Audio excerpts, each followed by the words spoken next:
Okay, Terry. Yes. Okay, I like to do this at the beginning so people, if they're looking for it. Today is the 13th of April, 2021.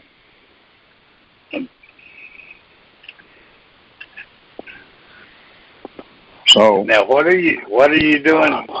Well, April the 13th, 2021. That way, when people are looking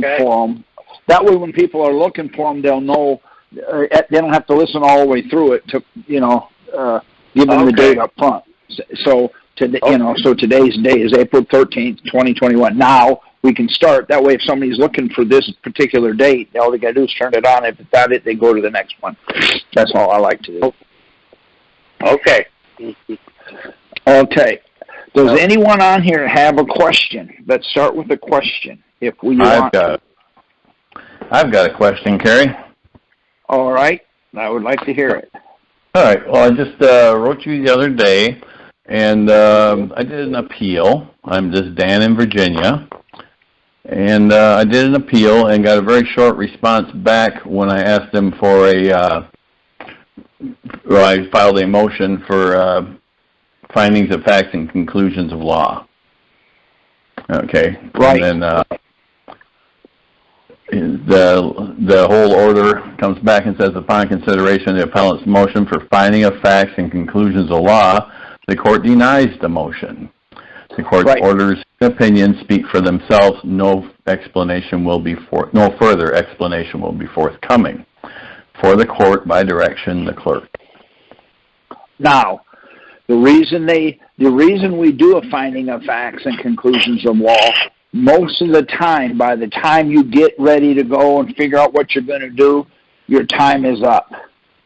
So if you do a finding of facts and conclusions of law, your time has started over. You have 30 days now. Again, you have 30 days to go back. Okay. And not only that, if you do the finding of facts and they're saying, well, it's no good. We're not going to hear the case. Well, we're not going to explain to you why we did it that way. What that does is you can tie that into your appeal. In other words, we have a right to the court. Their ruling makes no sense. Now I'm trying to get a grasp of it so I can appeal it. Now they're not going to tell me how to do it. See, now how do you eat an elephant? One bite at a time. You just got another bite on your side because, see, they're not going to hear your case and we're not going to tell you why. That makes no sense, see? So now if you need it, we have the vagueness doctrine. See, now you can put in, well, they didn't have jurisdiction. They took whatever it is they did. I asked them, I don't understand. That makes no sense. We're not going to tell you. That's as vague as it gets. Now you can see. Now what we're going to. All right, we're talking about a blue Chevy. Because of their stupidity, I can now talk about my green Ford. It has nothing to do with what they said or didn't say, what they did or what they didn't do. Now, because see, it's so vague, you can now bring in the vagueness doctrine. Does that make sense for you? Okay. See, because now you can say, well, the commissioner, the boss, said that I never received a notice of deficiency or a notice of determination, which is required. The boss, the commissioner, said they didn't have jurisdiction. One of the agents, if you have the agent's name, that's even better, came in and did a levy, a lien, whatever they did. Then then the judge said, so what? They can do that. Then when I asked him to explain why they can do it, he refuses to tell me. So I want a finding of facts and conclusions of law. I'm not going to tell you why we did it. That's vague. Now you can go in on the vagueness doctrine and say, well, on the vagueness doctrine, we have a right to the courts. There are courts. We pay for them. I have a right to be heard. And under the vagueness doctrine, if they ignore me, see, now I don't even have to talk about my case. Does that make sense? Yeah, okay. Where would I learn more about the vagueness doctrine? Well, I have the vagueness doctrine. I think Ed has it. If he doesn't, I'll get it to him. And it's a couple of pages, and then it gives you the Supreme Court case. So they've already got a case that they've gone there. You can open that case and read about it and use parts of that case. See, why it helps to have a case is I had a very similar problem. See, they won't even hear my case. In other words, under the vagueness doctrine, at the bottom of it, it gives you a court case and how they ruled, and there's the case. You can look it up, print it out. Now you have a template of what you can do. I hope that made sense. I think it will. Yeah. Okay. And so in I don't know if you remember where I was at with this thing, but that was appealing the initial decision from the district court into the Court of Appeals. Right, and see, you're running out of time. So I told you to do a finding of facts. Now your time starts back over. You only have 30 days to put it in the court. Right, see? Right. Okay, so on the 29th day, you go, oh, no. Well, you don't have time to do that. So if you do a finding of facts and conclusions of law, they're going to say, we're not going to give it to you. Well, guess what? You just reset the clock. You have 30 days now. Well, wait a minute. I have a right to know. You're saying I don't have a right to know? And then you can bring in these are just stuff that I do, because what I try to do is I try to hold their feet to the fire. I'm outside the box, and they don't understand what I'm doing. They want to get all huffy puffy on me, but I don't really care. See, what I try to do is I try to play offense on them all the time. That way, when you're trying to get something accomplished, we have to take the corruption away from the judges. And what we're doing is we're allowing them to be corrupt. I'm going to rule against you. Oh, you corrupt judge. I go back and say, well, what law are you using? I don't have to tell you. There's my proof they're corrupt. Now, when I go to the other court, I'm going to appeal it on the fact the judge is corrupt. I have a right to know. He's saying I don't have a right to know. They hurt me. They have. See, now I've got a whole nother case if I have to. So basically, I appeal the appeal. Is that what I'm doing now? Or, I mean, you're going to appeal the finding of facts, because you have a right. It was so vague. It was so vague. You asked them to tell you to try to tell you what it was, and they refused to do it. So see, because of that, I'm completely lost. See, I'm going to make you go somewhere or drop you off somewhere, and you can't use a GPS or a map. Well, how am I going to find my way home? That's your fault, not my problem. That's your problem. No, it's not. You took me on the and that's how. Anyways, if you need the vagueness doctrine, if you need the vagueness doctrine, if Ed doesn't have it, let Ed know, and I'll get it to him, and then you can get it and read it, and it pretty much tells you what the vagueness doctrine is and how it works. And it will, it's not going to write it for you, but with as many people out here doing this, you got a format, and then you can, cut it back and put in what you need, and then there's a case on there, and you can see what they did and how they defined it, and then I always do a glossary page of words, of terms, see, and then that way now there's no guarantee you'll win. But at least you got another shot. You got another shot at the ball, So I hope that answered your question. All right, very good. Why don't we give some other people a chance here to ask some questions then? Thank you very much, Gary. My pleasure. Thank you. Okay.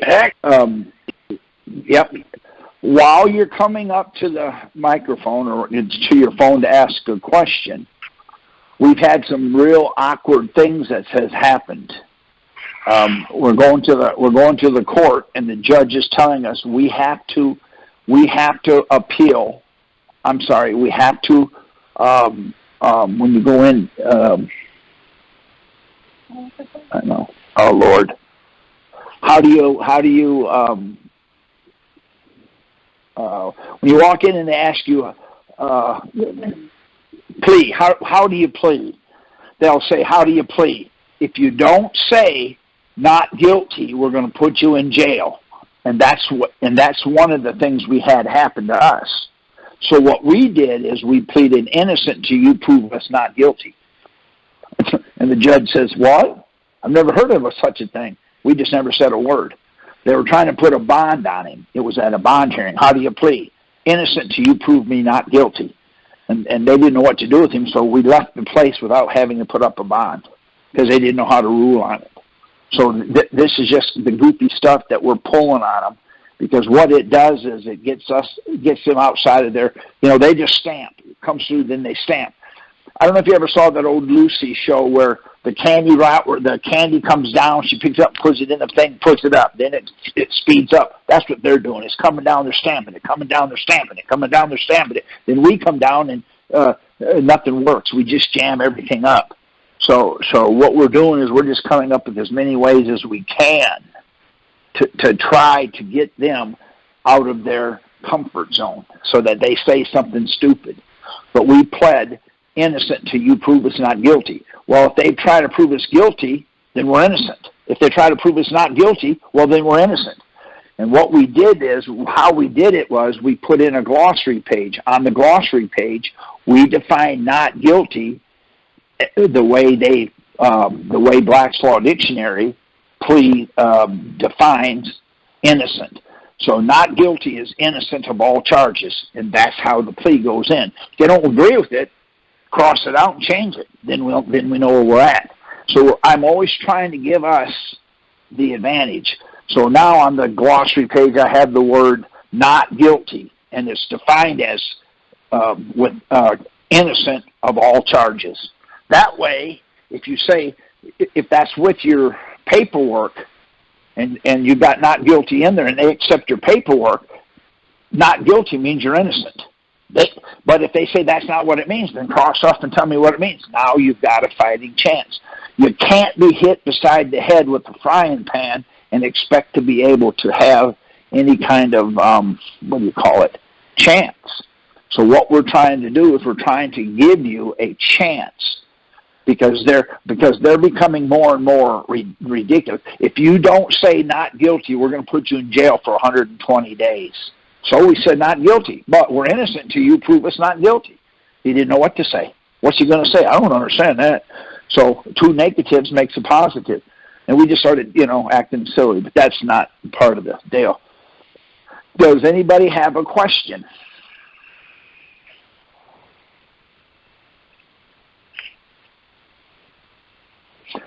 Okay. I received my... I spoke with you earlier about my case. I received the notice of that they're going to close. It's a motion to shut down the case for lack of jurisdiction. Lack of jurisdiction. Yeah, on the grounds. Yes. They never gave you a notice of deficiency or a notice of determination. Correct. And on that basis. That's what you want. They did call me. I was at work, so I was not focused, first of all. Second of all, I was like, what, who? Who is this again? So it was a lawyer. It was actually the agent of the case. And she didn't tell me to present myself to court. First of all, I didn't receive the first notice.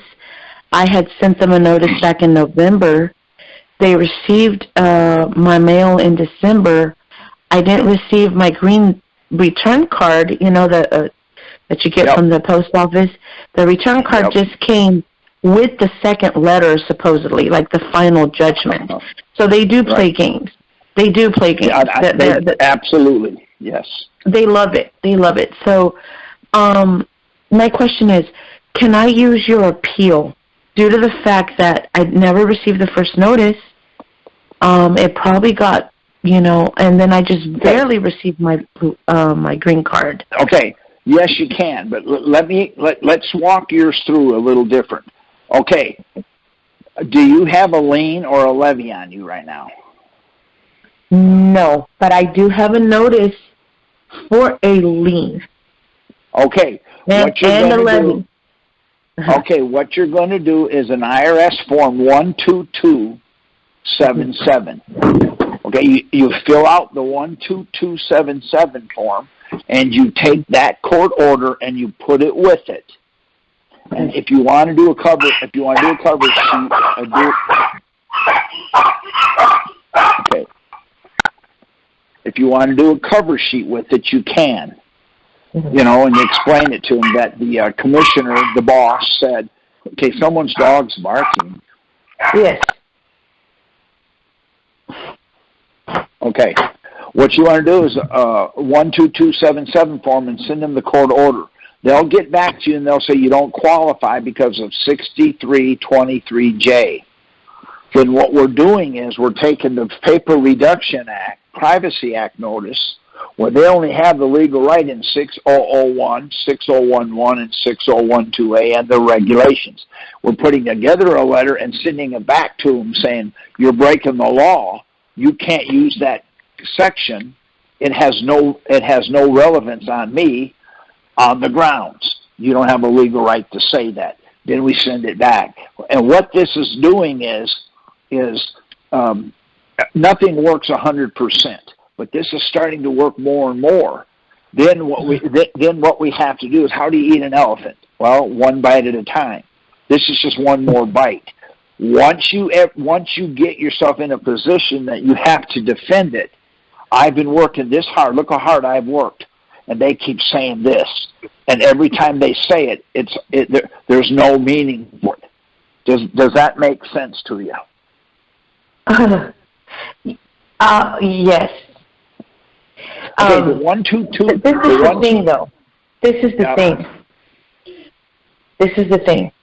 It doesn't say there's a lien on the order exactly, but they do threaten me. I understand. Like if you say that. You said it doesn't have. Right. Okay. Go ahead. Let's not talk together. Go ahead. Sorry. No, that's okay. That's my fault. Okay.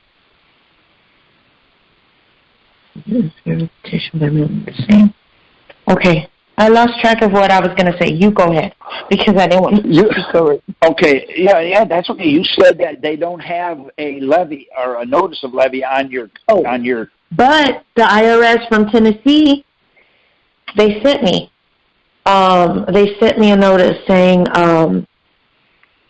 if you don't pay the $755, we are going to, this is just a notice, we will levy your property. Okay. Order to levy your property. Levy to order.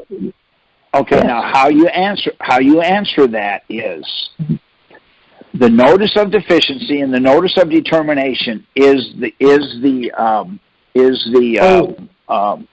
what? The petition. That's why I took them to court. Right. Okay, good. No, but on your court order it says they never gave you one. Okay, that's the they're saying you owe them $700 and there's never been an assessment. So the notice of deficiency and the notice of determination is the assessment. So here's my question. I've never given you an assessment, but you owe me $700. Now, how is that even possible? That's impossible. See, so that's how you deal with it. You're not going to deal with this saying you can't take this and don't do that because my feet are too big or whatever. What you're going to tell them is, you're saying you owe me $700, yet I went to court. The courts, through the DOJ, the Department of Justice, using the boss of the Internal Revenue Service, said I never received a notice of deficiency or notice of determination, parentheses. What did I call it?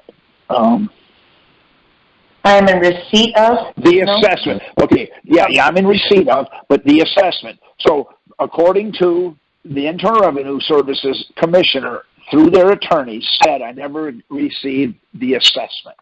You're saying that I owe you $700. How can I owe $700 without the assessment? See, now, what they're trying to do is saying that's not what it says. That is what it says. So get the motion also that you have. Take the motion and the order, put your cover letter, and send it back to them, because what you have is the Internal Revenue Service has never done an assessment. Now, what is an assessment? Well, unless they PFA'd it, picked it from the air, in other words, well, you owe me $700. For what? I don't know. Well, how'd that happen? I can't tell you. See, they didn't give you the assessment. That's what that's telling you. So that's how you use your court order and your motion. Get your motion also, the motion that created that. They're together. That's one card.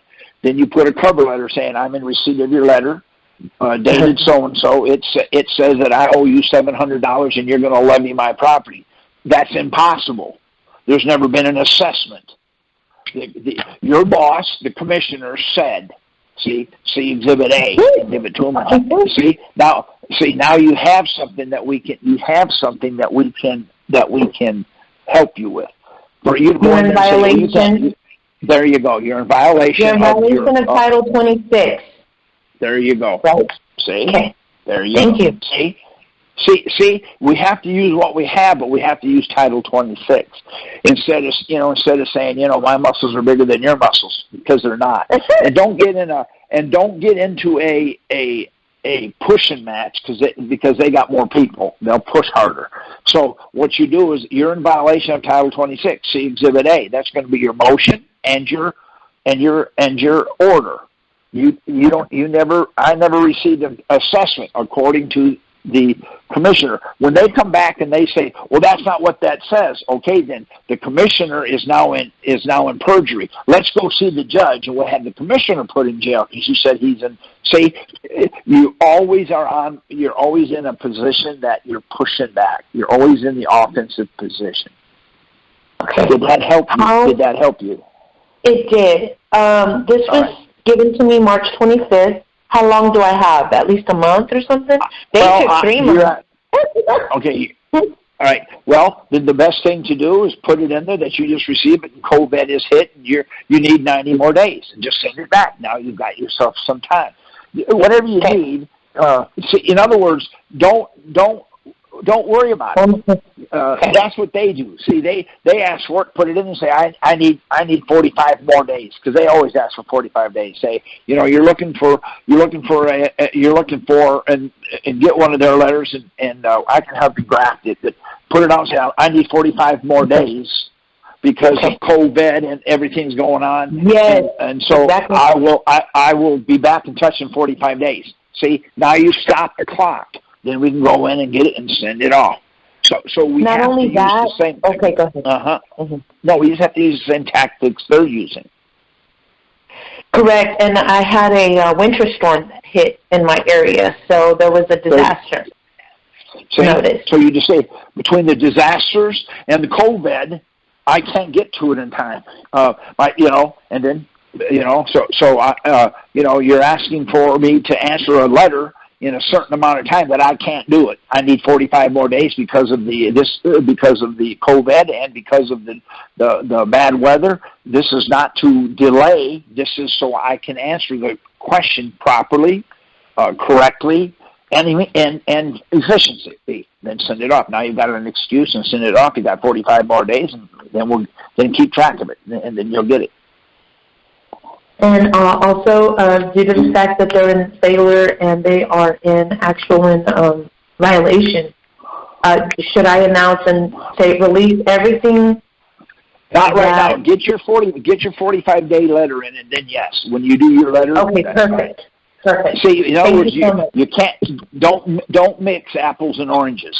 See, what you want to do is put all of your oranges in one bag and all your apples in the other bag. Get your time first, and then put all that together, and then send it off. That way you won't mix the two. They won't see it coming, and so on and so on.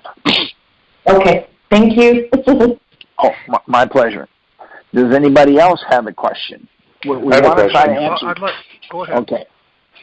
Yep. Hello? We're going to give you plenty of time. Yes, go ahead. Hi, I received an order of dismissal for my case. Wonderful. And then you helped me craft a response.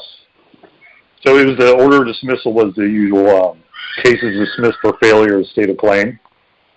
Okay, yours is slightly different.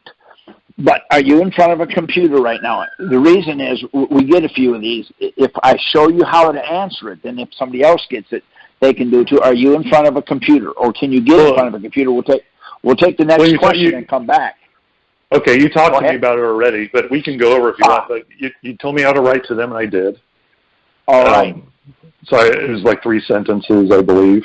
Yes, it is. I'm in front of a computer. And then they came back. Okay. And then they denied that request. All right, that's okay. Hold 1 second. Put in Federal Rules of Civil Procedure, Rule 12. Now, go ahead. That's okay. See, then what you can do is we're going to go back and then we'll hit them again, because see, as long as they're telling you can't do it, we can keep moving forward. Then you go back and say, well, according to them, I never received a statutory notice of deficiency. I never received a statutory notice of determination. For years, put the same result, and then just redo the case. We'll just start the case over. We don't care. See, we're just going to, as long as they're communicating with you, your case is still open. You're fine. As long as it's open. If they try to do something, you use the docket number, like an automatic stay. When you file a bankruptcy, you get an automatic stay. If the IRS writes you a letter saying, we're going to levy your house, you can't. I'm in court with that reason. You can't prejudice my case. Here's my docket number. Send it to them.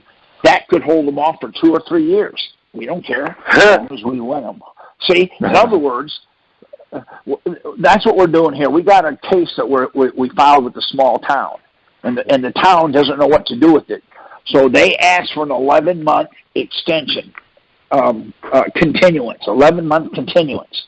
So the judge gave it to them. We're still doing it's against the city ordinance. We're still doing it.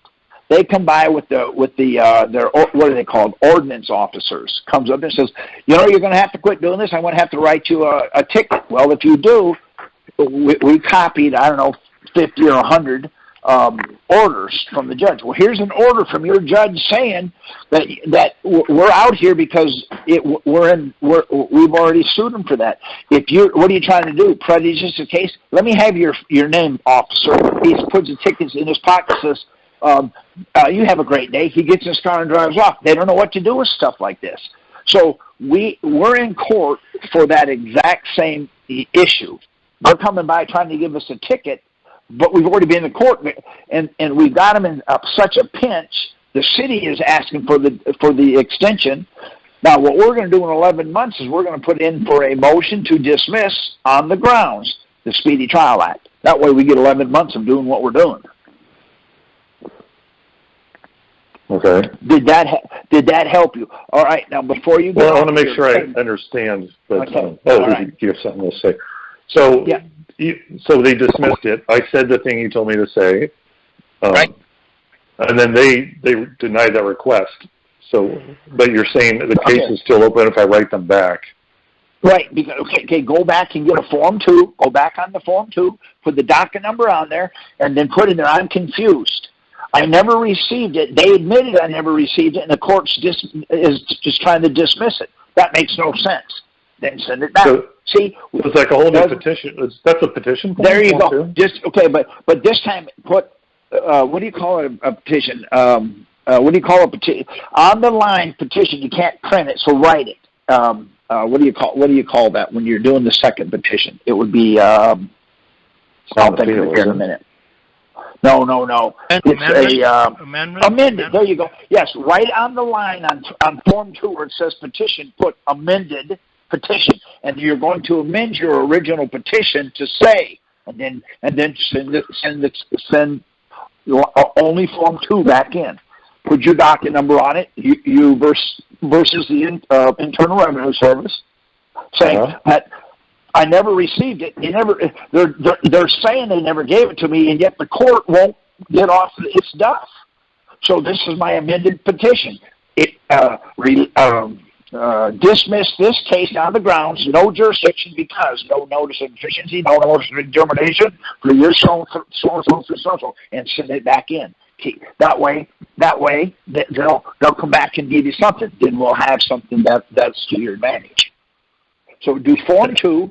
Amended. Just write the word amended where it says petition. You can't type it on there. because it won't let us write amended petition and just do an amended petition. The amended petition is going to be exactly like the original, minus a few things. You're going to say the respondent has admitted not giving me a what is it called? Statutory notice deficiency, statutory notice of determination. Right. And wait a minute. What is that? I'm drawing a blank here. When they don't give you that, it's a what is it called? Assessment. They've admitted not giving me an assessment by not giving me the notice of deficiency, not giving me the notice of determination, by stating a claim that really can't be granted, and then in other words, then send it back in. Now, the guy that looked up, and I'm going to show you why we do this, because we want to stay to our original argument. Would you read Federal Rules of Civil Procedure, Rule 12, B as in boy, 6? Is this under pleadings and pretrial motions? Yes. Okay. B is pretrial motions. You said number 6, 12B6. 12B6. Oh my, I know that name. Yeah. 12. See? That's a fun one.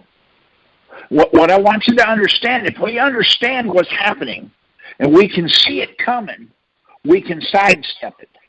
See, the worst thing to do is knock on somebody's door and a dog jumps out of the door at you. If you know the dog's there and you're dressed for it, let them come. See, and that's what we're trying to do here, get you prepared for it. Okay, now read Federal Rules of Civil Procedure, Rule 12B6.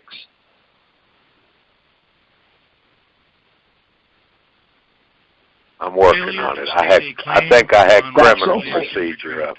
Yeah, that's okay. The guy that just said something in the background, if you have a question, we have time. We're just trying to walk through this so we can give you some tools. The worst thing to do is to get a flat tire and go back and the lug wrench doesn't fit. Well, let's get you the right lug wrench so I can get the tire off. I may not know how to change it, but I should get it off. I have a follow-up question. Sure. They admitted to not giving me assessment. You're talking about the respondent? Because the judge is the one that said that. Okay, but the judge can't say that, so we're going to blame it onto the respondent because the judge is stating a claim that relief can't be granted. So it had to come from them. The judge, so I don't take anything for granted, okay? Now, let me show you what I'm trying to say here, okay? I want you to listen to my story, and then you defend it. You're the dumbest guy on the phone tonight. Now you defend that. Show me how you're going to defend it, and I'm going to show you how to defend it. Then it'll make sense. What proof do you have that I'm the dumbest guy? See how that's what we're doing. You're saying I stated a claim that relief can't be granted. I never got a claim. So they're admitting I didn't get a claim. See, they admitted I didn't get a claim. So I never received an answer. See, that's going to be your amended petition. Now, the guy that's got Federal Rules of Civil Procedure, Rule 12, read 12B6. Rule 12B6, permitting a motion to dismiss for failure of the complaint to state a claim on which relief can be granted is substantially the same as the old demurrer for failure of a pleading to state a cause of action. Some courts. So what they're saying is we don't know what to do. So throw the rule at them. They broke the law.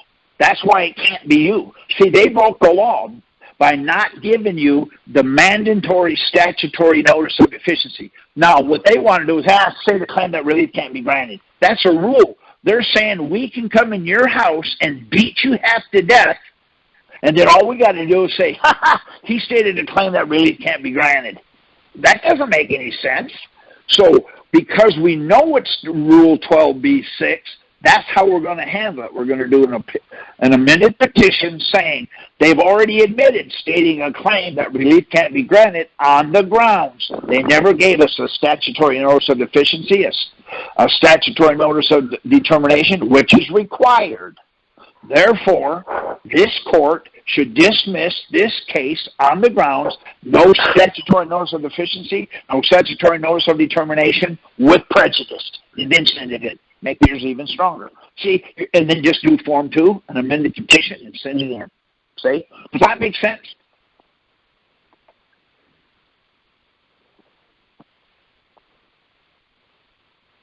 Wow. Yes, it makes sense. I had to unmute.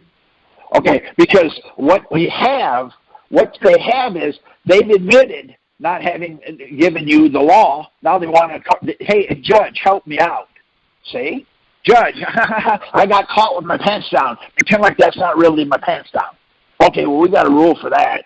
See? And the rules are not to screw you. The rules are, they say, are to enhance the law. Well, we're going to enhance the law. They never did what they said they had to do. Now they want to take the rule and bend you over with it. So thank you for that, and I hope that helped you. Does anyone else have a question? And thank you for reading that for me. I appreciate that. Certainly. Yeah, I would have one about a state, something to do with the what? State. The state was trying to get a payment. Okay. And I was just kind of curious. I wanted to run it by you. All right. Are you in front of a computer? Yes. Okay, I want you to put in Title 31, Section 3124, and we're going to show you how to deal. The state is the same problem, but it's a little slightly different. After you get it, come back on. Does anybody else? Title 31, what? 3124, 3124. Now, Does anybody else have a question? Because if you don't, then we'll move on to some other things that you know that we're doing, that we're trying to do. We had a guy this week call. What is it? They called the court and they said they're 8 weeks behind on entering these court cases. That's a wonderful thing, because eventually they're going to reach the time where they have to give them to you because of time. You have a chance for a speedy trial. So what's happening is we're hitting them pretty hard because see, any time that what's happening is the judges are corrupt, and there's no question. What we're trying to do is take the corruptness away from them the best we can. In other words, let's not make them so corrupt by giving them too many open ends. If we take all the open ends away from them, they're going to have to it's going to be more blatant for us. It's going to be easier for us to handle this down the road. The guy, did you look up Title 31, Section 3124? Yes, I did. Okay, now I don't want you. It's not how fast you can read it. I want you to read it so we can dissect it for you. Go ahead and start reading it. Okay. Stocks and obligations of the United States government are exempt from taxation by a state or a political subdivision of a state. Stop right there. Hold on. So it said, stocks and obligations of the federal government are exempt from a state or a political subdivision of a state. Now, I just wanted to say that. Now, you did right. Now, let's finish that up. Okay. The exemption applies to each form of taxation that would require the obligation, the interest on the obligation, or both to be considered in computing a tax. Stop right there. The rest of that's just something you volunteer for.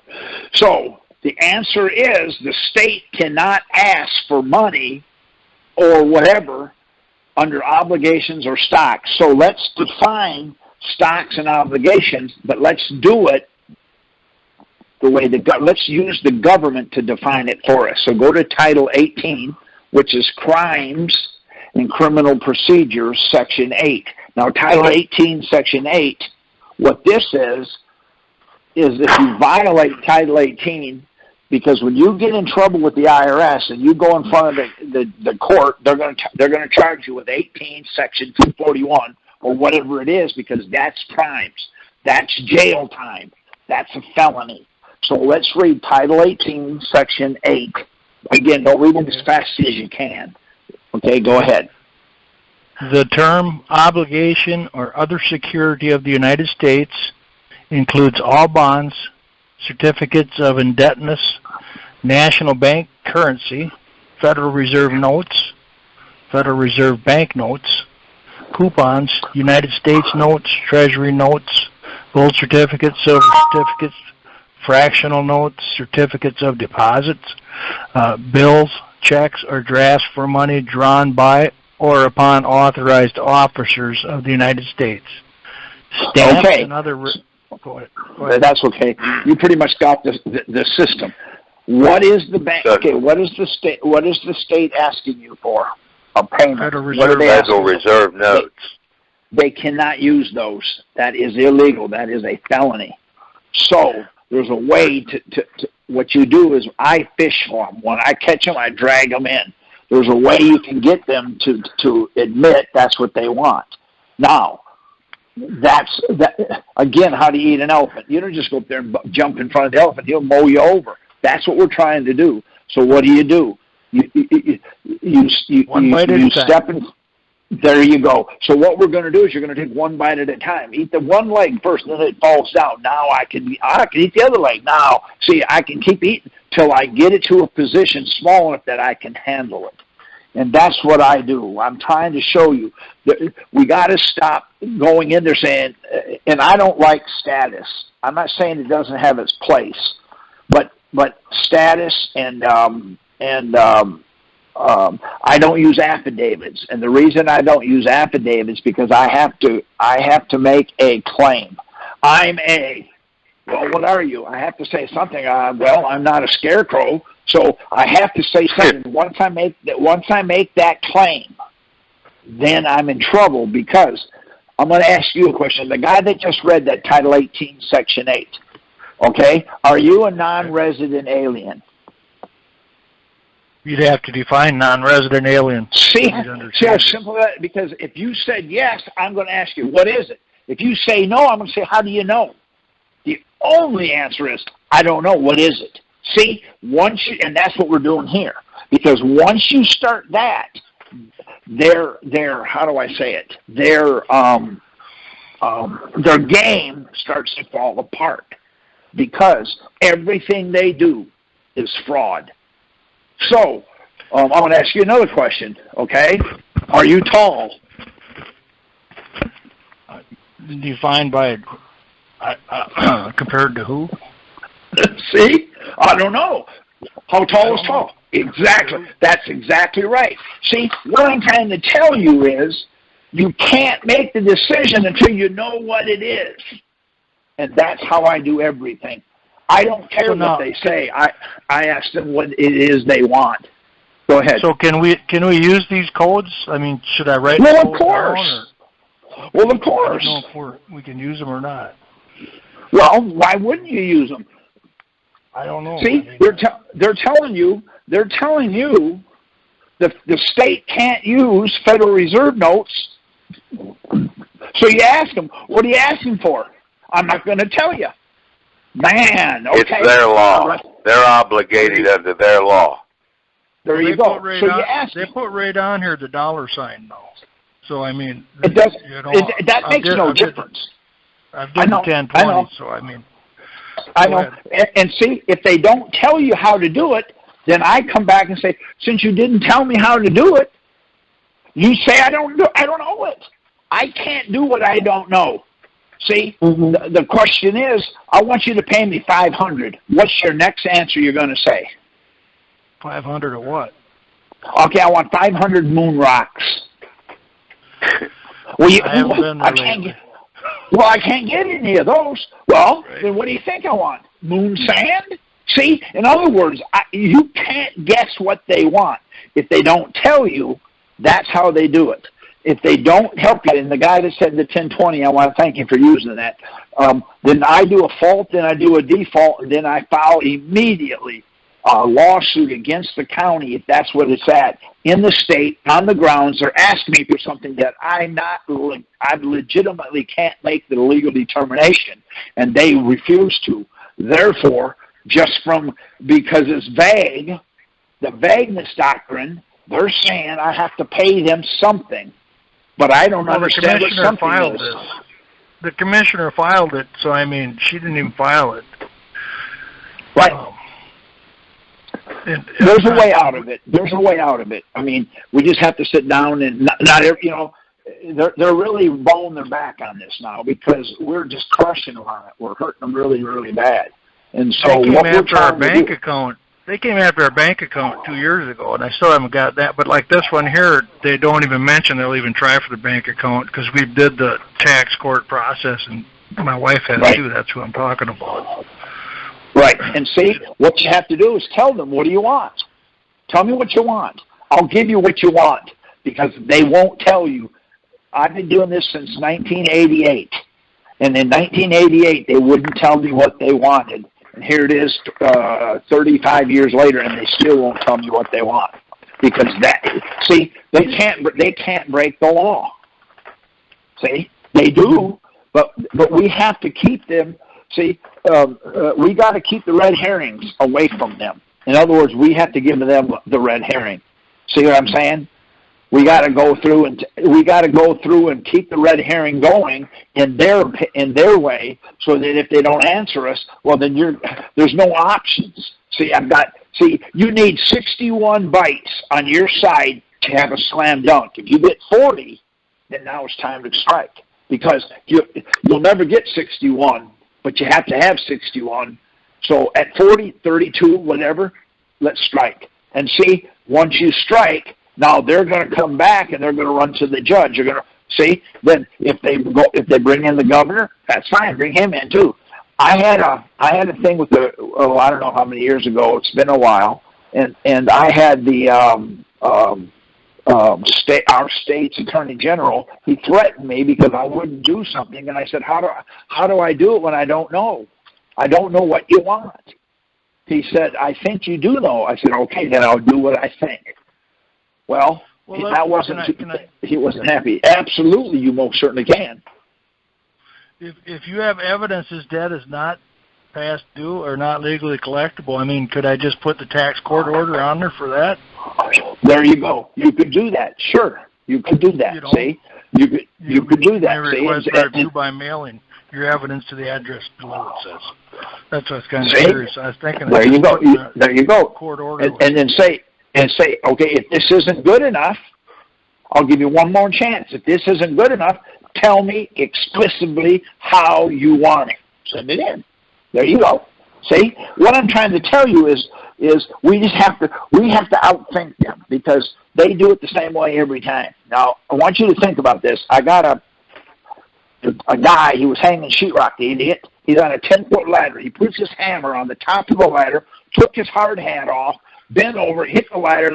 The hammer came off and hit him right on top of the head, right against the floor. So the hammer fell 10 foot. How bad do you think it hurt him? Depends on the hammer. See how simple that was?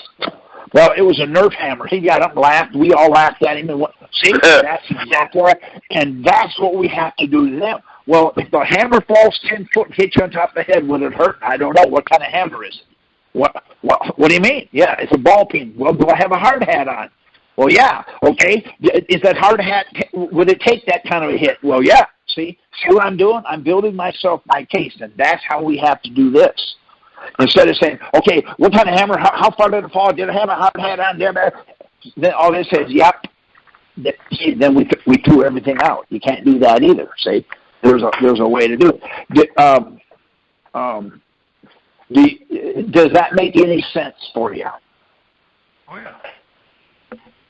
See, now what we're trying to do is we're trying to get back to what I'm better at. My best help on this is the IRS. Does that make sense? Let me ask you a question, if you don't mind me asking. The guy that asked that question about the state. Do you file a 1040? I file a statement, not a 1040. But do you see how you got a way to, now you have a way to defend it, don't you? See, no, I don't. Why not? Well, because I'm not legally liable for it. See, you're making all these accusations. How do you know you're not? See? So that there.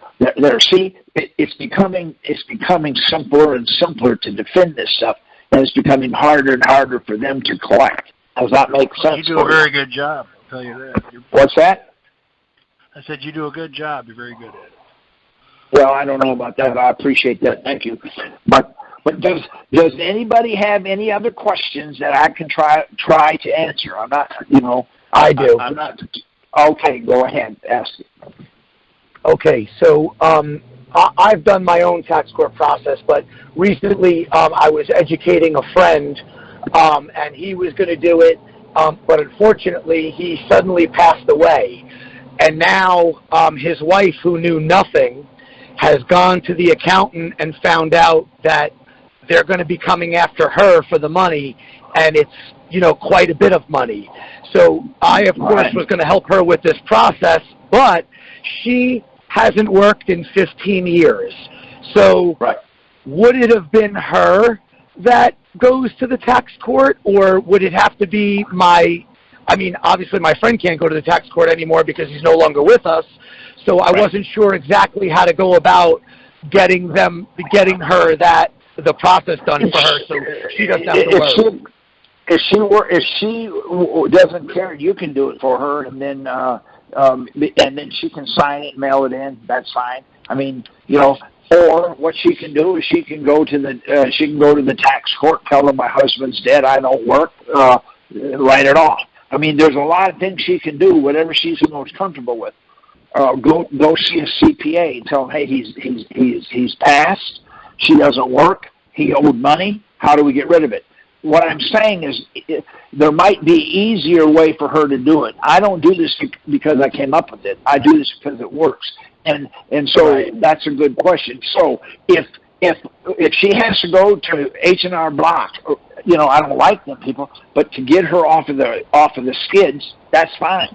See, this is not for me, this is for us to use, if we can use it to stop the invasion that we have. All I want to do is get my country back. I want to go to work, get paid. If I want to go out and buy a hamburger, I can. The way it is now, I go to work, come home, sit in the dark because I don't have enough money to pay the electric bill certain months because it hits so much.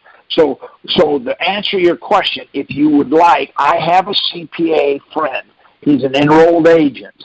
What he does, he doesn't agree with me on my stance, but he will take her and look at what he can do, and there may be some kind of a law he can apply to protect her, and then she doesn't have to worry about anything. See, and what we want to do is make it as soft on her as we can. Right, that's exactly right, because I just didn't know if she goes, but it was really his tax bill, so would that even affect, of course they wouldn't have sent her a deficiency or a determination because it wasn't technically her bill. Right, but now, if I live in Texas and we're a community property state, so in our state, they would automatically come after the spouse. In Michigan, think that's what Jersey is too. Okay, in Michigan, they're not a community property state, so they could care less. If one owes and the other don't, they're stuck. So, but there's got to be, a something to protect her. If you'll get with me, I'll get you the guy's number. You can call him, explain it to him. He'll get back to you. He's very good at this with that. He's good at. There's things that he can do that I can't do. If you need a bunch of 1099s or something, he goes in there. Being an enrolled agent, he can go back and see. He can go in there, and I've had him stop lock-in letters until we get our paperwork in. So him and I, we work in tandem. But he's 180 away from what I do. But let's make it easier on her. Let's get her the maximum benefit with the least amount of pressure. That would be great. How would you want me to contact you afterwards, or tomorrow, or whatnot? Okay. I don't know. Did you get an email? How'd you know about this call? Yes, I got an email. Yes. At the bottom of that email, there's one on there for Ed. Email Ed. Okay. Make sure you have your phone number in it, because I get them all the time and there's no phone number. And just tell Ed you're the guy on the phone, and then let him know, and then he'll send it to me, and I'll call you, and then we'll talk about it, because there's we want her to be protected. We don't want her to go in there and have to go to the courthouse and put on boxing gloves and fight this. We don't want that. We don't want her to lose the assets that she has. So we want it as light on her and as least stressful and as on her that we can do. And there's a way to do that. We just have to find it. Thank you so much. I greatly appreciate it. No, it's my pleasure. Does anybody else have any questions? Yes, I have a question. Forrest Voss from Claiborne. Yeah. Recently, my company has been was given a Form 668W and a notice of levy, and it looks like the IRS is going to start to try to garnish my wages. Okay, now, that's a bad situation. What you need to do, have you gone to the tax court? No. Okay, if you had your tax court order, you could take that to your employer and say, look, it's for the same year. See? In other words, you're saying, I got it, well, I already went there, and they said they didn't have it, so they crossed in the mail. Most of the time, that will keep them off your back for 6 to 8 months, because the IRS, your job is going to pull the money and hold it for 6 months before they send it in. Then they're going to say, oh, man, you didn't do it. See, then you're going to have time to do something. This is a problem. You waited too long. But we can still go to the tax court, get your order, and by getting your order, you can go to your company and give it to them. Now, have you looked at a tax court order? Do you know what they say? I received one for 2015, and then after I got the NOD and the tax court order for 2015, I got a notice, CP, what was it, 12 or 21B or something like that, showing that I was due a refund for 2015. I sent that to tax court, and they dismissed the case. But now she's coming back and saying I still owe for 2015. Right. Well, okay. So let me make a suggestion to you. If you go to the tax court, don't go for 2016. Go from 2000 to 2020, because now you're covered. Then when you go to your company, they're going to see, look, I went to the tax court. They said they didn't give me a notice of deficiency. The company's going to say, oh, yeah. And almost every case, the company just pulls it out and says, well, we got to wait till we see what the IRS said. Well, this is the IRS. It's the commissioner, the highest guy, and it's from the tax court. See, again, we have the paperwork at the right time. We can stop a lot of this from happening. If not, then you're going to have to go, in my opinion. I don't give legal advice, but you need to go. But you need to go from 2000 to 2020, 2021. Well, 2021 is not here yet, so you can go from the year 2000 to 2020. You never received a statutory notice of deficiency, a statutory notice of determination, and they have to give you one. There's no options. But why won't they give you one? Let me ask that question so you can kind of get your mind around this. When I did this the first time, for myself, I had mine in my hand. Yet they still said they didn't give me one. Why is that?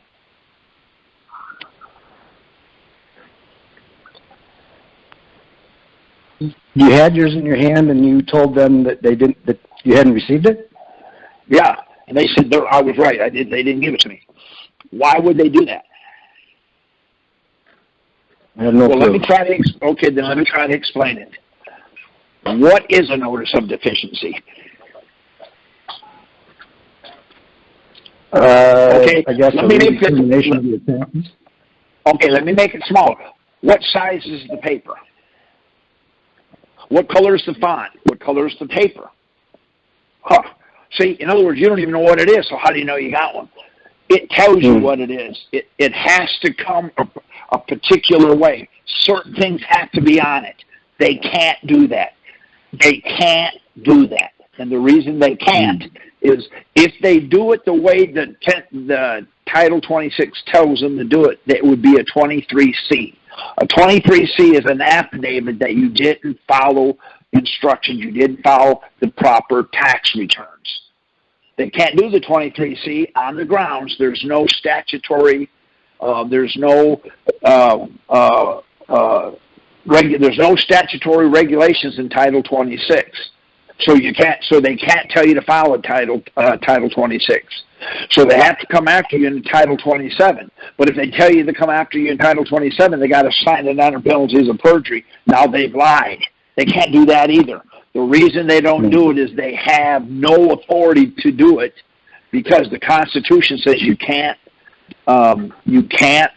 tax income. You can only tax excise taxes. Title 27 is the Bureau of Alcohol, Tobacco, and Firearms. That's excise taxes. Okay, income. Let me ask you a question. Do you know what income is? Now, let's get down to it. What is income? Well, I know that in the federal income tax purposes, it's any gains, profits, or whatever that was gained from the federal source. Not your source for labor. Okay, are you in front of a computer? No. Okay, if someone doesn't mind, we'll look it up and let's. Okay, it's Title 31. Title 31 is money and finance. That's the Treasury. Section 321, D as in dog, the number 2. This is federal income defined by the United States Treasury. Now, this is the problem that they have. Now, when you read it, we're not in a hurry. Let's read it slow so we can break it down and see what they say. Now you'll understand why they can't do a notice of deficiency or notice of determination. That has to be a 23C, but they can't do them because if they do, they would go to prison for putting out.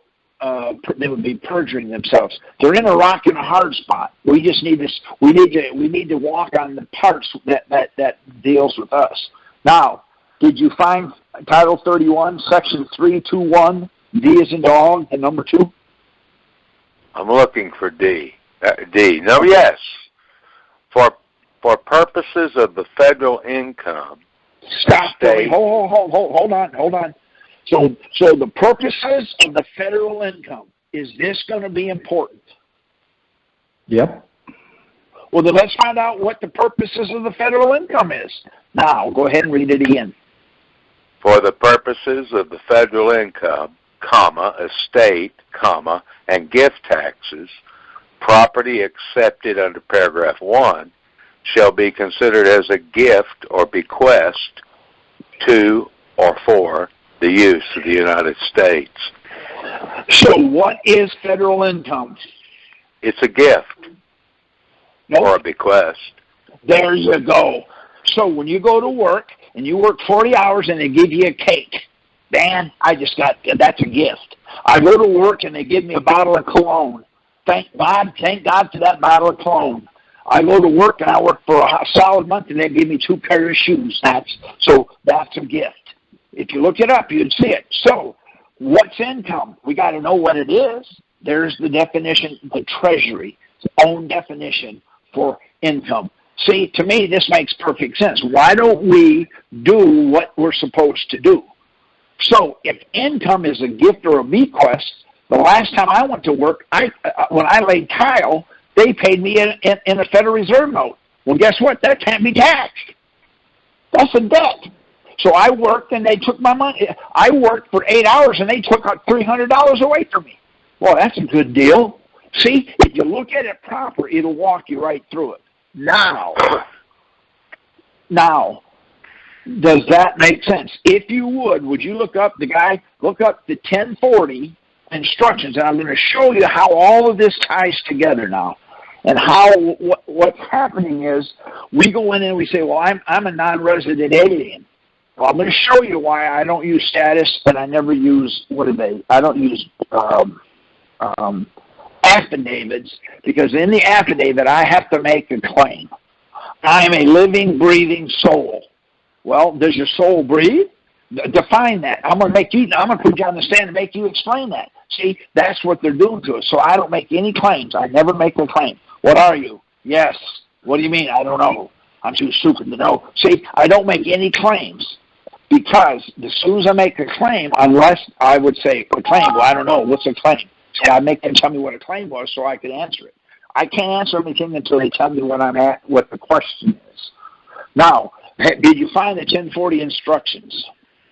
I believe so. One moment. I have to go. It downloaded it. All right. Now, when you get it downloaded, go to page 104, and I'm going to show you what the IRS can and cannot do. They can do nothing else, but see, our government tells them what they can and cannot do. There's nothing else they can do but what's on the paper. And then I'm going to show you one more statute that will tie everything here tonight together. It's going to tie everything in for you. That way you'll understand what I do. Now, whether or not you do it or agree or not, that's I don't give legal advice. Okay, go to page 104, and then when you get to page 104 at the top, tell me I want to know what's at the top of that page. I'm still looking for it. Hang on. That's fine. There it is. What's at the top of page 104? 104.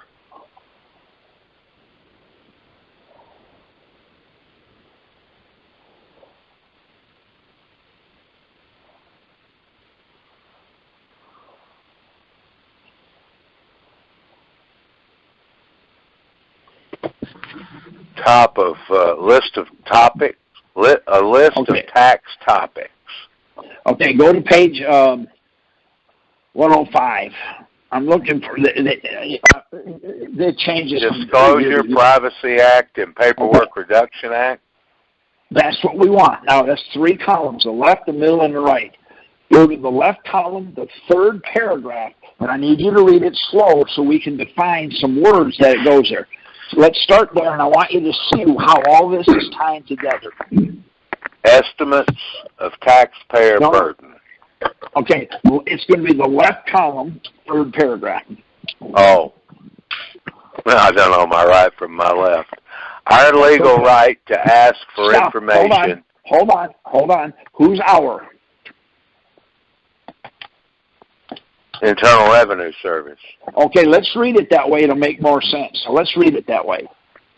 The Internal Revenue Service's right to ask for information. Hold on. You read it wrong. That's not what it says. Read it again. Our legal right. Well, legal. Wait a minute. The IRS's legal right to ask. So if there's a legal right, what's the opposite of legal? Illegal. So if they don't follow the legal right, then what they're doing is illegal, and we do not have to break the law in order to do what somebody says. In other words, I'm going to rob a bank. Why? Because my neighbor told me to do it? That's not an excuse. So now let's finish reading that. Our legal right to ask for information is Internal Revenue Code Section 6001, 6011. Hold on a minute. Somebody's really got some noise going. Is that, oh, okay. Go ahead. Okay. The Internal Revenue The legal right to ask for information is Internal Revenue Code Section 6001, 6011, and 6012A, and their regulations. They say that you must file a return or statement. Hold on. Who's they? The Internal Revenues, or the statutes say. There you go. Okay, so the IRS has a legal right, and the statutes say you must file. What must you file? A return or statement. Does it say 1040 there? No, it doesn't. So if they tell you to file the 1040, that's illegal. They're breaking the law. So my question to you would be, would you pick up 75 pounds of heroin, put it in your car, and drive it across town and drop it off for me? No. Why? Because it's illegal. Okay, if they ask you, well, under 6332J, you don't qualify. That's illegal. That's what they're asking you to do. That's how we get them right there. This is serious stuff. because now they're breaking the law. We have the law that says it. Now, if you would, I want you to, if you want to know whether you're qualified or not, anyway, we can get into that. But what they're trying to tell us is you didn't file a 1040. Well, of course not. Why? Well, your own publication under the Paper Reduction Act, Privacy Act notice forbids me from filing a 1040. No, it don't. So I got to file a return. Well, a 1040 is a return, but so is a CT1, a 941, a 942, a 943. So is a 1041. So is a 1099. Maybe a statement. All right, or statement. There you go. See, so what I do is I file a statement. I'm self-employed. I get my money. I put it in my account. At the end of the year, I put a statement. Then it says you must file. Well, guess what the word file means? If you look it up in Black's Law Dictionary, file has got a very funny, very unique definition. It's not what you think it is, and I follow it to the facts. So what we have here is they're telling us we have to do something, and they don't have the legal right to ask. So if you have a lien, you do a 12277 form. Give them your court order. They're going to come back and say you don't qualify because of 6323J. Then you say, well, according to Paper Reduction Act, the Privacy Act notice, that's illegal. I'll give you one chance to pull them off of there, or you violated the law. Now we can sue the IRS agent because he's breaking the law. You can't sue an IRS agent because they're protected. Now you can sue them in federal district court on the grounds they violated the law. It tells you so right there. So there's your another bite of the apple right there, or bite of the elephant. Does that make sense? Yes. Yes. You want the definition of file? Yes, if you don't mind, in Black's Law Dictionary. Now listen to it. Go ahead. Well, I didn't do Black's. Okay. Yeah. Well, that's a legal dictionary. That's the only reason why I use it. I got you. Okay. Because, see, I got my glossary page, and on my glossary page I have file defined. That way I only use legal terms, because if I don't file, they want to put me in jail. They want to take me to the court and put me in jail for doing what I'm supposed to do. See, I don't do what they say. I don't do what they say because what they say is not always the truth. See? A thread, string, or wire upon which writs or other exhibits in court and offices are fastened or filed for the more safe keeping and ready turning to the same. Wow. So what thread, I do is string, or wire. I got a piece of wire that I twisted, and I have a box. I got my eat, shit, and die, and I lay it on top of it. I got it filed just like they told me to do. So when they call me or I get a letter, my answer is, I'm current on all my statements. That's my answer. Well, you didn't file. I know, but I'm current on all my statements. And then I send them that page. I'm done. See, I'm not going to stand there and fight them because they got too much power and they got too much money. I promise you that they can hurt you. So what I try to do is I try to stay back in an arm's length. See, I'm doing what they say. That's what it says. I hope that made sense to you. So how does one get their property back after it's been confiscated? Okay. What you first have to find out is, did you go to court? Did they take it by taking you to court? No. Okay. What did they take? Did you have? Okay, they gave you something that said that we're taking your property. We got a levy, and they used this. Okay, for an example, I don't know what yours was, but under 6901, that's not it. So don't try to go look it up. Under 6901, we're taking your property because whatever. What you would do is you would get that indictment. You'd get that document that said 6901. You would then go to the court and say, hey, I got new evidence. They perjured themselves. How do you know? 6901 isn't part of 6001, 6011, and 60128. Therefore, they broke the law when they took my property. And now you've got a case that you can take them to court with. And see, now the argument that I'm having a big problem with helping people in court, they go to court, they say, well, Your Honor, I don't have any income because it's what is it? Whatever they call it. But see, I use the Treasury. Why? The Treasury, surely the Treasury knows. Now, how many on here has ever filed a 1040? The IRS owed them money, and they got a refund check from the Internal Revenue Service. Has that ever happened to anybody on this call tonight? If it has, I want to ask you a question. I'm going to prove the point. Has that happened to anybody? Yeah. Ever. Okay, now you're a liar because you filled out the 1040, you sent it to the IRS owed you money, and you got a check from the Treasury. Oh. See? Yeah. So the Treasury, see, I'm just an idiot. That's the stuff that I pick up on. So if my check came from the Treasury, wouldn't the Treasury know what income was? So I'm going to use what the Treasury says. The Treasury says it's gifts. Now go look up gifts in Black's Law Dictionary. Go look up bequests. There's how I get them.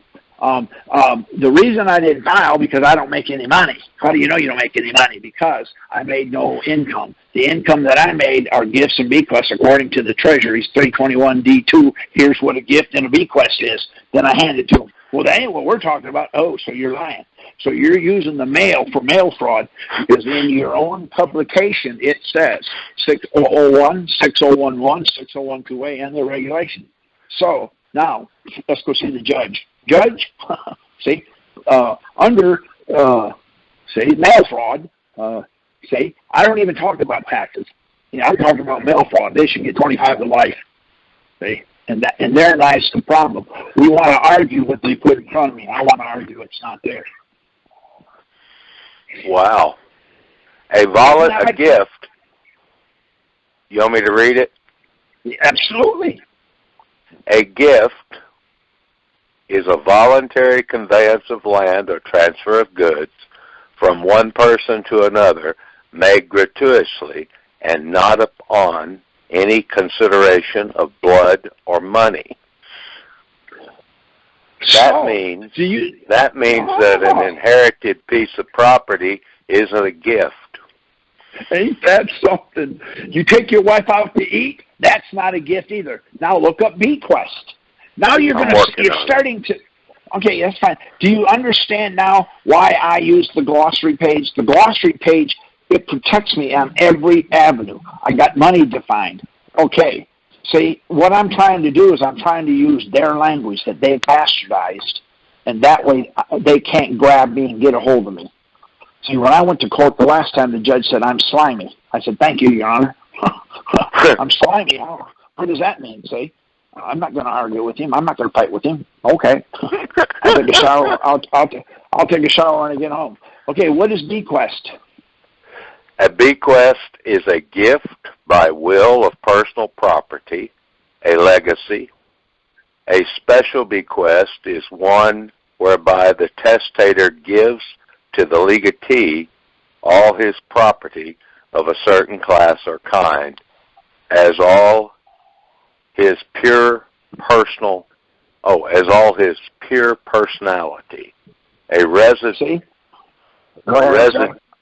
A residuary bequest is a gift of all the remainder of the testator's personal estate. You're getting into special types. See, it says gift or bequest. That's what I did. So I print those, put it on there, and I sent. And I said, no, that's okay.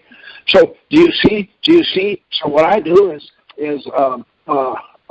well, how much income did you have? I didn't have any. What do you mean? Here's a gift. See, according to Title 31. Oh, by the way, that's the Treasury. That's the money and finance. The Treasury. Here's the Treasury's definition of income. It's a gift or a bequest. Here's the definition of gift. Here's the definition of bequest. I got none of that. At 8 minutes, Terry. Okay, no problem. Does anybody have any questions? We have 8 minutes. Hey, Kerry. I hope this, yes. I have an observation. I have a 688Y on file in Cook County, Illinois, and when I look up the recording, it states that the IRS is the grantee and the capital letter name. So the IRS is the grantor and the capital letter name is the grantee of that dollar amount. It's a grantor-grantee relationship, not a creditor-debtor relationship. Okay. So what you do is look up the definition in Black's Law Dictionary of what that is, and then what you can do is you can go to court, have that reversed, and then go get that money. All right. See, in other words, they can't tell me that. See, because of the double book entry, you can do that. That's under DAP. I can show you how to do some of that stuff. That's just kind of a thing. But do you see how this is? I'm way outside the box. They can't get the arms around this. How do you deal with a guy like this? Does that make sense? You want the definition of grantor? Sure. Also, settler or truster. One who establishes a trust maker. Grantee or trustee, one who, having legal title to property, holds it in trust for the benefit of another and owes a fiduciary duty to that beneficiary. There you go. That's how you get your money back. That's how you get paid on your lien right there. You go in and that's a pretty messed up definition. Yep, it is. But let's take it to our advantage. See? Hey, I want you to think about this a minute. I love NASCAR. NASCAR goes 200 miles an hour on a 30-degree slope. How do you keep the tires on the car? At what temperature at what air pressure do you put in a NASCAR tire to go around that track at 200 miles an hour? How much air pressure do they put in them? About 50 pounds, isn't it? 0. They use nitrogen. Thanks. See, that's what they're doing to us. You know what the question should have been? Do they use air? Then no, they use nitrogen. Well, that would be 0. See, you can never answer a question until you know where I'm going. And I did that on purpose so I could get something out of you. See? And that's what they're doing to us. And that's how we put this together. We're using their own. Go ahead. I have a question.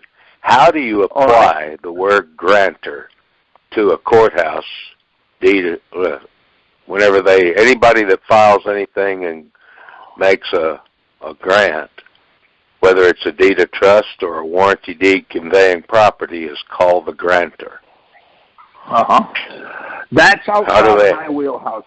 I don't know. That's outside of my wheelhouse. But I promise you, if you start asking around, somebody will know how to do that, and then we should maybe bring them on and let them help us with it because,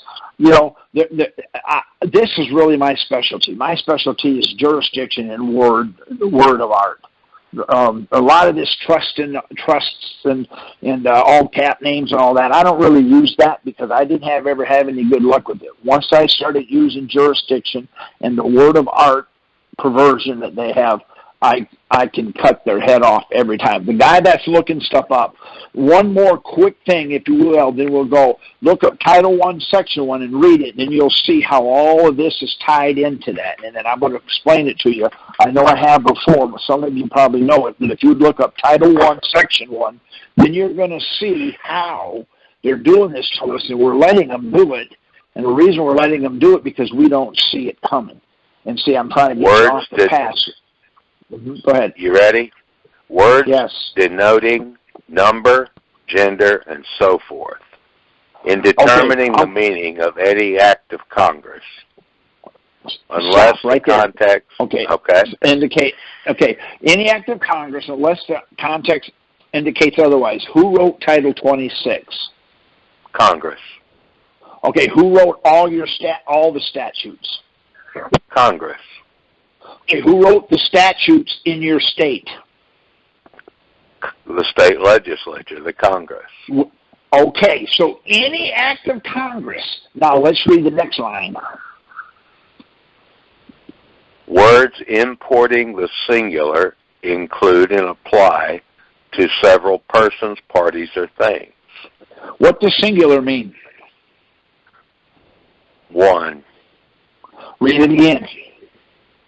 Words importing the singular include and apply to several persons, parties, or things. See, what does singular mean? Singular means many people, many parties, or many things. All right. Okay. Because, see, when any act of Congress, when we go in there, we argue, well, the 1040 doesn't have the right OMB. It doesn't say that. Well, it hasn't been enacted into positive law. It does not say any act of Congress has been enacted into positive law. Now read the next line. We're going to go through this pretty quick, but I want you to listen to this. Read the next line. Words importing the plural include the singular. So what does plural mean? Two. More than one. Okay, read but it also means one. Now, see, now they got you. See, because you think it means one thing, and now let's read the next one. Now you're seeing why you do it the way you do it. Let's read the next line. Words importing the masculine gender include the feminine as well. Are you married, sir? No. Have you ever been married? Yes. So you were married to a man, huh? Let's go. Well, wait a minute. Isn't that what it says? You must know her. But do you see the problem we're having? That's why I'm trying to tie all this together. We got to get something. Go ahead. Let's read the next one. Words used in the present tense include the future as well as the present. Okay, see, that's a boogered up thing. I'll read the next one. It just keeps getting worse from here. The words insane and insane person shall include every idiot, insane person, and person non-compos mentis. Okay, if you don't listen to me, I will take you, and if you don't do what I say, as the judge says, I'll take you in for a mental evaluation. There's where he gets that, right there. Go ahead, read the next one. Wow. The words person and whoever includes corporations, companies, associations, firms, partnerships, societies, and joint stock companies, as well as individuals. Okay, so what? Whoever. Oh gosh, do you know whoever? I'm trying to think. Do you know whoever? Well, it's Sears and Roebuck. See? Do you see how bizarre this is? That's exactly right. Now read the next one. Officer includes any person authorized by law to perform the duties of the office. Does it say they have to know what they're doing? No. Okay, therein lies our problem. So we have to challenge every single thing of this. I have a way of getting around all this, but let's go. Let's read the next one. Signature or subscription includes a mark when the person making the same intended it as such. Okay, so if a judge puts a dot on a piece of paper, tell me what that would be. It's a mark. Okay, what else? It could be a subscription. It could be a signature. What else? It could be a signature. Now, let's read the next one. Oath includes affirmation, and sworn includes affirmed. That's okay. Now let's read the next one. Writing includes printing, typewriting, reproductions of visual symbols by photographing, multigraphing, mimeographing, manifolding, and otherwise. Okay, the judge puts a dot on a piece of paper. He copies it 50 times. What is it? It's an original signature.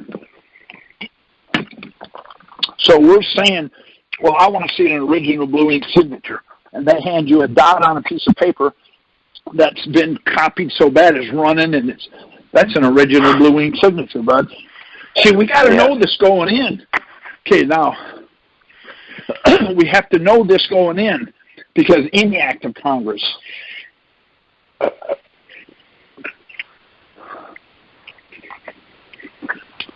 Okay, I believe that's it. Folks, our next call will be on the 27th. Sure appreciate you coming in, calling in tonight. Thank you, and thank you for the questions. Thank you so much. Thanks, Gary. All right, bye-bye. Very good, thank you.